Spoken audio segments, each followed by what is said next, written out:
Challenge VAE épisode numéro 3, la suite. Donc dans la conclusion de votre projet professionnel, c'est là que vous allez évoquer l'ouverture.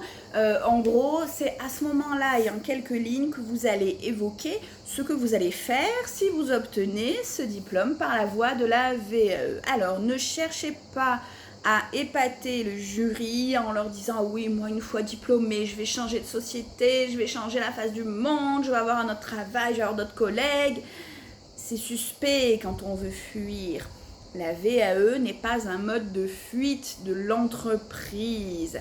C'est plutôt vraiment, il faut vraiment l'entendre dans le sens de la validation de ce que j'ai appris, l'officialité de l'acquisition de mes compétences. Et c'est une douce évolution professionnelle.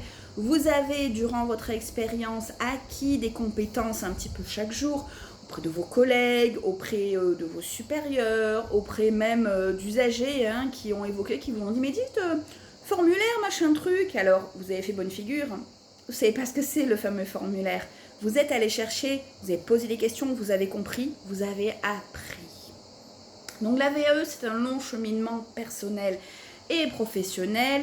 L'obtention de ce diplôme, bien sûr, par la VAE, sanctionne vos compétences acquises. Mais si vous êtes déjà en entreprise, moi je vous conseille de mettre en avant le fait que voilà, c'est la suite d'une évolution, c'est pas le franchissement d'une marche, d'un fossé, pas du tout. Bien évidemment, si vous êtes actuellement sans emploi et en recherche, l'acquisition d'un nouveau diplôme par la VAE va vous ouvrir d'autres portes. Mais si vous êtes déjà en entreprise, je vous déconseille de critiquer l'entreprise, l'employeur, la façon de travailler, les collègues et d'expliquer que la VAE est une fuite. Ce serait négatif dans votre démarche de VAE. Donc, partez bien dans le principe de la continuité. Donc en fait voilà, il n'est pas nécessaire de dire que vous allez tout changer, mais bien au contraire de montrer ce doux cheminement de la VAE et ce doux parcours, voilà. Et si vous êtes sans emploi, n'hésitez pas à mettre en avant le fait que l'obtention de ce diplôme par la VAE va vous ouvrir d'autres portes où vous allez pouvoir mettre en pratique les acquis de votre expérience sanctionnée par ce diplôme que vous avez acquis en VAE. Et ça plaît au jury. Les petites erreurs à éviter, c'est de dire que j'ai toujours été fait pour ce métier. Non. Tous mes amis me disent que je dois faire ça. Non. Mes collègues ou mon supérieur me disent que c'est comme si j'étais déjà diplômée. Bon, peut-être pas non plus affirmer des choses comme ça. Voilà.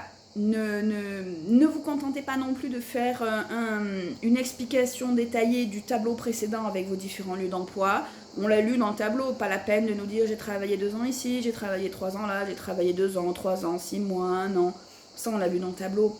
Mais dites-nous plutôt, quand il y a des situations particulières, comment vous avez appris chaque jour un peu, comment vous êtes arrivé dans cette démarche de VAE, qui de vos collègues, sans le citer, vous a donné les références d'un livre, comment vous avez appris tous les jours, comment tout ça plaît au jury, on n'a pas besoin de l'énumération écrite du tableau précédent.